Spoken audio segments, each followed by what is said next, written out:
Les marchés avec CMC Markets, trading de CFD sur action, Forex et indices. Bonjour, voici la mise à jour pour l'analyse technique quotidienne du CFD France 40 faite en clôture du vendredi 13 décembre 2013.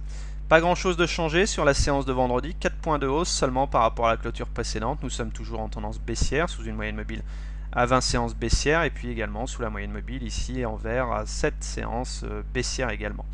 Alors en cas de rebond technique, eh bien, la moyenne mobile à 7 séances pourrait jouer un rôle de résistance. Elle l'a d'ailleurs fait sur ces deux séances ici. On voit qu'à son contact, eh bien, les cours ont reflué. Nous sommes toujours également sous le retracement Fibonacci des 61,80%, ce qui ouvre la voie de façon probabiliste à aller chercher le retracement suivant, celui des 76,40%, et donc un contact à terme avec les 4024 points. Ce scénario est toujours valable tant qu'on se maintient sous ce retracement Fibonacci des 4087 points. Si on repasse au-dessus de ce niveau en clôture, eh bien ça pourrait éviter le scénario sinistre d'aller chercher les 4024 points.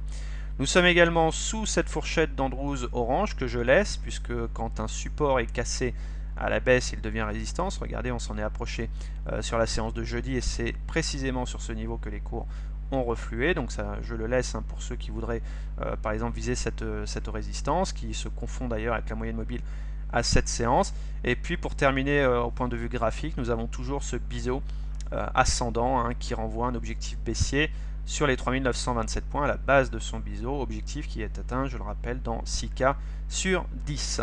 Les indicateurs techniques sont toujours très mal orientés, qu'un MACD négatif sous son signal, un stochastique toujours en survente sous son signal et un momentum négatif. Donc toujours une situation compliquée sur l'indice. Pour l'instant, c'est quand même assez tendu pour les haussiers.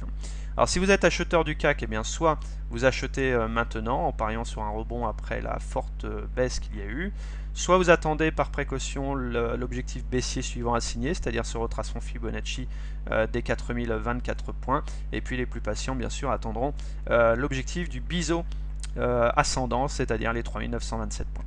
Si vous êtes baissier sur l'indice, eh bien soit vous shortez maintenant, soit vous shortez les zones de résistance, c'est-à-dire tous les retracements Fibonacci qui ont été cassés à la baisse sont des résistances, et donc vous pouvez viser les 4087. Juste au-dessus, vous avez les 4094, c'est-à-dire l'ancienne fourchette d'Andrews, l'ancien support, et ça correspond évidemment avec la moyenne mobile à 7 séances. Bon, après, donc au-dessus, les différents retracements Fibonacci que vous voyez affichés en noir sur votre écran à droite. L'ancien support qui devient résistance, les 4213 points. Et puis évidemment, vous avez toujours la moyenne mobile à 20 séances en rouge, les 4205, avant d'aller chercher cette résistance ici. Voilà, donc pour résumer cette analyse technique, pas grand chose de changé. Nous sommes toujours en tendance baissière dans un contexte où les indicateurs techniques sont toujours détestablement orientés, toujours la voie ouverte pour cet objectif baissier. Pour se tirer d'affaire, il faudra repasser dans un premier temps au-dessus du retracement Fibonacci ici, puis au-dessus de la M7 qui pourrait ouvrir la voie si on y arrivait à aller tester la M20. Mais bon, tant qu'on se maintient sous une M20 baissière, eh bien nous sommes en tendance de fond baissière. Voilà, je vous souhaite un très bon dimanche. Je vous retrouve demain pour une nouvelle analyse technique. Au revoir.